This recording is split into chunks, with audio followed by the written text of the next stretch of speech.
That was my first fight. Can I try again? No one likes a sore loser, little boy.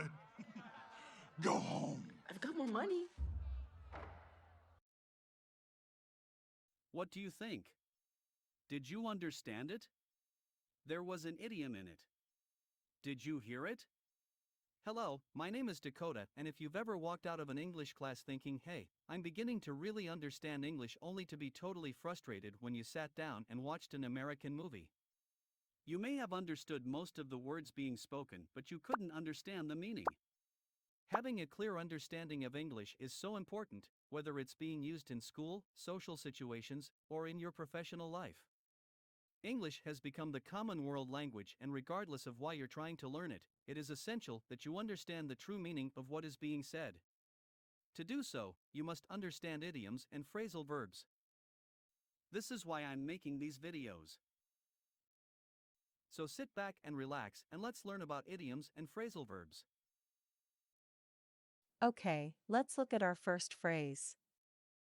The name of this phrase is, "Don't judge a book by its cover." The meaning of this phrase is, you shouldn't judge someone or something based on outward appearances. An example of this phrase is, since Ellen is quiet and shy, we weren't sure whether she had the personality to be a manager. But we were wrong. She manages very well.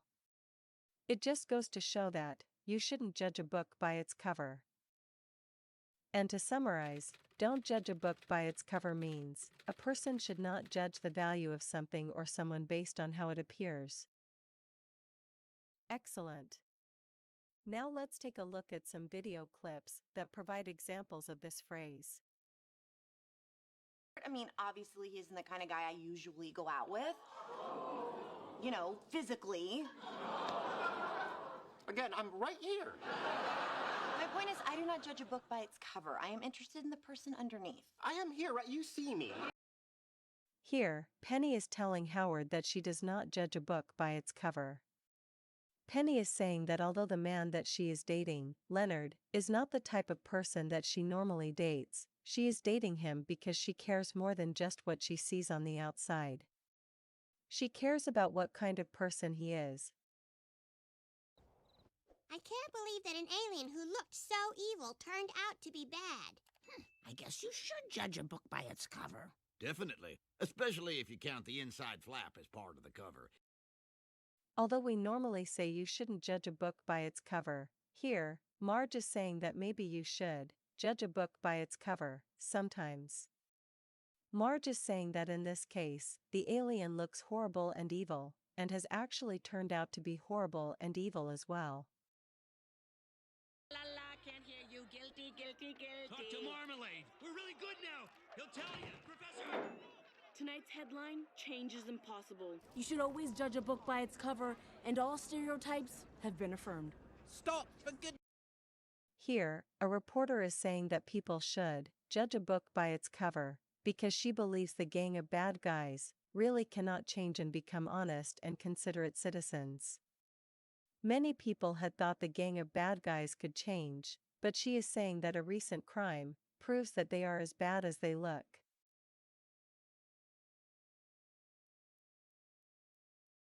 Great! Now let's look at our second phrase. The name of this phrase is, warm up to. The meaning of this phrase is, to begin to like or enjoy someone, or something. An example of this phrase is, when I met Clara, I really didn't like her very much. We are so different.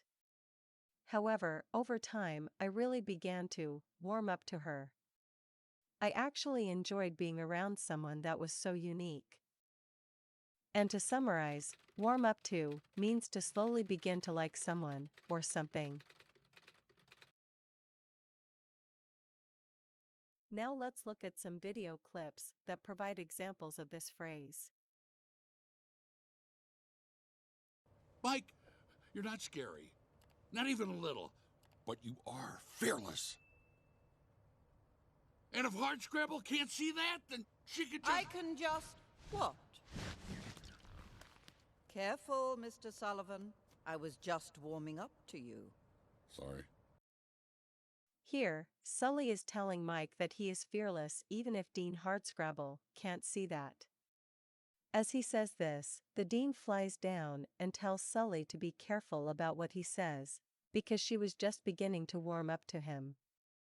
The Dean is saying that she was just beginning to like Sully, so he should not insult her. Come on, honey, let's get you to bed. You've got school in the morning. Hang on. Night, Dad. See you, Alan. Night, buddy. Boy, he's really warming up to you. Here, Jake is saying goodbye to Herb and Alan. After Alan sees Jake kiss Herb on the cheek, Alan says that Jake is really warming up to him. Alan is telling Herb that Jake is really beginning to like Herb. Pirate or not, this man saved my life. One good deed is not enough to redeem a man of a lifetime of wickedness. It seems enough to condemn him. Indeed. Finally. No, don't shoot! I knew you'd warm up to me. Here, Jack Sparrow is trying to avoid being arrested by the soldiers. Elizabeth is trying to help Jack because he saved her life. Jack grabs Elizabeth to use as a hostage. As he does so, he tells Elizabeth that he knew that she would warm up to him. Jack is saying that he always thought that Elizabeth would eventually start to like him once she got to know him.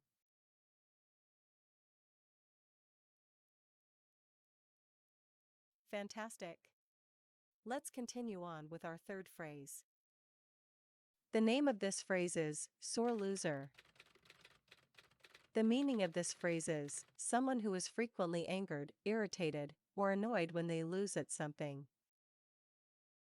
An example of this phrase is Edgar and Janet love to play video games. But Janet can be a sore loser at times. And to summarize, sore loser is a person who becomes very upset or angry when he or she loses a game or contest.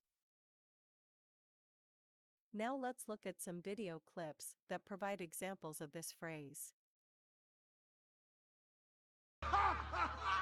That was my first fight. Can I try again? No one likes a sore loser, little boy. Go home. I've got more money. Here, Hero is gambling that his bot can beat another man's bot. After losing the first match, Hero says he wants to have another match. The other man tells Hero to go home, because no one likes a sore loser. The other man is saying that nobody likes it when a person cannot accept losing in a gracious manner. Look, it's raining you! You laugh now. You just wait until you need tech support. Yeah, she's kind of a sore loser, isn't he? Well, to be fair, he's also a rather unpleasant winner. Here, Penny defeats Sheldon in a video game and Sheldon becomes very angry. Penny tells Leonard that she thinks Sheldon is a sore loser.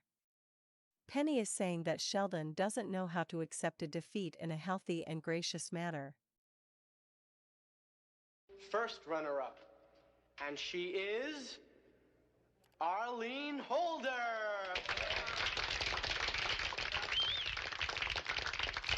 I wonder where she is. I've heard of sore losers, but this is ridiculous. Here, Ralph is announcing the first runner-up in the school's beauty queen contest.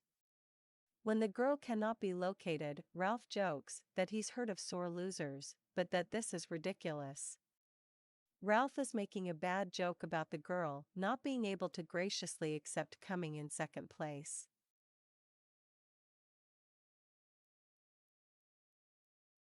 So we've now finished 3 phrases. What do you think? Are you enjoying these videos? We have more of these free videos online, and we're working hard to add more each week. It takes a lot of time to create this content, and we could really use your help. Please hit the like button and subscribe to our channel. By subscribing to our channel, you will be able to receive notifications whenever we upload a new video to YouTube. We really need your help. Great work! We're now going to discuss our 4th phrase. The name of this phrase is step on someone's toes. The meaning of this phrase is to do something that upsets or offends someone. An example of this phrase is, look it. I don't want to step on anyone's toes here, but these reports don't make any sense. They're all wrong. And to summarize, step on someone's toes means to hurt or offend someone. Please note that we almost always say this phrase before saying something that could possibly hurt someone. Now let's look at some video clips that provide examples of this phrase. Malaria is endemic in this country. Let's start in one quarter.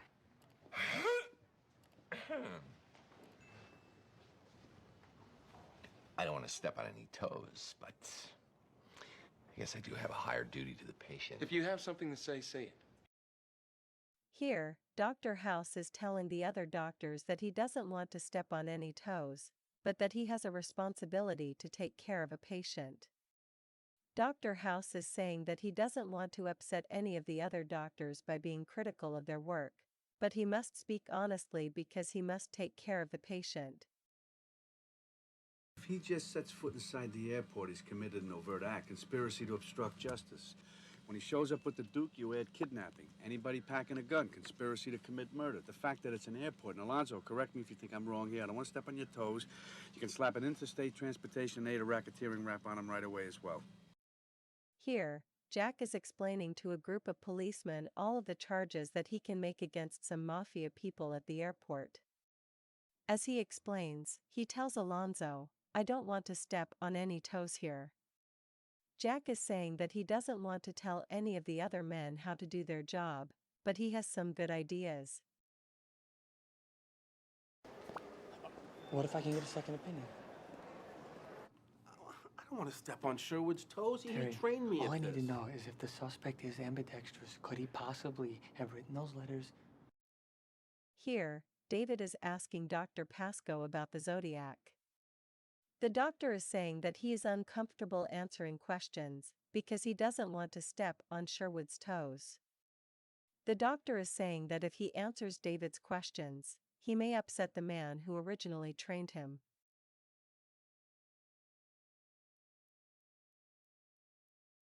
That's terrific. We're now going to look at our fifth phrase. The name of this phrase is, get away with. The meaning of this phrase is, to not be caught or punished when you have done something wrong. An example of this phrase is, when Aunt Kathy comes to babysit for us, we can get away with anything. She never knows what to do. And to summarize, get away with means to not get caught, criticized, or punished after doing something wrong. Excellent. Now let's look at some video clips for more examples of this phrase. I became a sister to 3 new brothers, the princes, Hamish, Hubert and Harris. Wee devils, more like. They get away with murder. I can never get away with anything. Here, Merida is saying that her brothers can get away with murder, but the she can't get away with anything. Merida is saying that her brothers can avoid punishment no matter what they do, but that she gets punished for any little mistake she makes. My secret formula. Oh, it's mine! It's mine! It's all mine. No. You brought me the very thing I needed to destroy Baby Core. No. Yes! You walked right into my trap! You'll never get away with this! Yeah, not if we... What? Tell? Who are you gonna tell, Tim? Here, the original Boss Baby is confessing to stealing a special formula. The new Boss Baby tells him that he's not going to get away with it. The new Boss Baby is telling him that he will not avoid punishment for stealing the secret formula. So here's where you're hiding. Yeah, this is my only refuge from the taunts and accusations of the townspeople. Thief. Bart, we can't just let her get away with this. Give it up, Lise. She's a criminal mastermind. Here, Lisa is trying to help Bart avoid the embarrassment of being thought of as a thief. A girl at school made him look guilty of stealing. Lisa tells Bart that they can't let the girl get away with doing something that is so bad. Lisa is saying that they can't let the girl avoid punishment for doing this.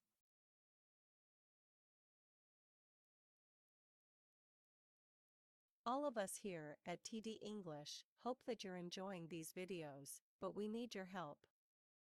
The YouTube algorithm doesn't really support us because we are a young channel. If you enjoyed these videos, please spread the word by copying the link to this video to Facebook, Instagram, Reddit, or any other form of social media that you use. We need our community of English learners to work together to allow us to produce more of this content. We also want to thank all of you for subscribing and helping us. It is greatly appreciated. You're doing great. Let's look at our sixth phrase. The name of this phrase is fingers crossed. The meaning of this phrase is to hope strongly that something will happen. An example of this phrase is, I heard that your cancer is in remission. That's great. Fingers crossed that you never have to go through that again. And just to summarize, fingers crossed means to hope for good luck or a positive outcome. Great. Now let's look at some video clips for examples of this phrase. Ooh, someone's got a lot of fancy new lab equipment. I know. The university's been throwing money at my study. With any luck, there'll be a brain disease with my name on it. Fingers crossed. Which is ironic. Here, Amy is telling Bernadette that the university is investing a lot of money in her project. Amy hopes that she'll have some success. Bernadette says, fingers crossed. This means that Bernadette is wishing Amy good luck that she will be successful. I'm going out to Punxsutawney for our country's oldest groundhog festival. So, as you know, according to the legend, tomorrow, February 2nd, if the groundhog wakes and sees a shadow, we've got 6 more weeks of winter to look forward to, so keep your fingers crossed, huh? Sounds like a lot of fun. You must really enjoy it. Here, Phil, a weatherman, is telling his audience that he is going to the Groundhog Festival that will predict how long winter will last this year. He tells the audience to keep their fingers crossed. Phil is telling the audience to do this so as to encourage a greater possibility of success for there being a short winter. Any sugar around here? Try in there, Homer.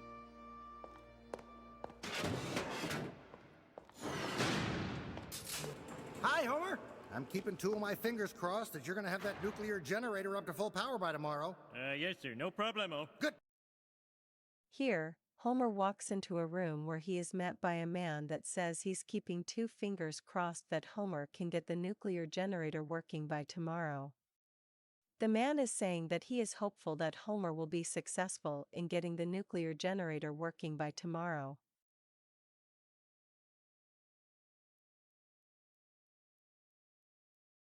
Okay, we've come to our last phrase. The name of this phrase is Rain on My Parade. The meaning of this phrase is to give bad news to someone who is excited or happy about something. An example of this phrase is, I went shopping today and bought a bunch of cute clothes. I came home so happy, but my sister had to criticize everything I bought. I think that she really loves to rain on my parade. And just to summarize, rain on my parade means to spoil someone's pleasure or upset someone's plans. Great! Now let's look at some video clips for examples of this phrase. Bad? I'm not bad. I'm the good guy here. He just doesn't get it. Do you think I'm bad? Thank you. I mean, something good finally happens to me, and he just has to come along and rain on my parade. What's his problem? Here, Ted is happy about the way his life is going. but he feels that the Lorax is trying to rain on his parade. Ted thinks that the Lorax is trying to stop Ted's momentary feeling of happiness. He thinks that the Lorax would prefer him to feel bad. Oh! Why does my death keep coming back to haunt me? Ah! Oh. You awful, awful man! Get out of my son's grave! I hate to rain on your parade, lady, but this is my grave. Hey, wait a minute. Here, Homer falls into a hole that is meant for him, after he dies. A woman comes and tells him to get out of her son's grave. Homer tells her that he hates to rain on her parade, but that the grave is for himself. Homer is telling the woman that he doesn't want to upset her plans for her son's beautiful funeral, but that this grave is for himself.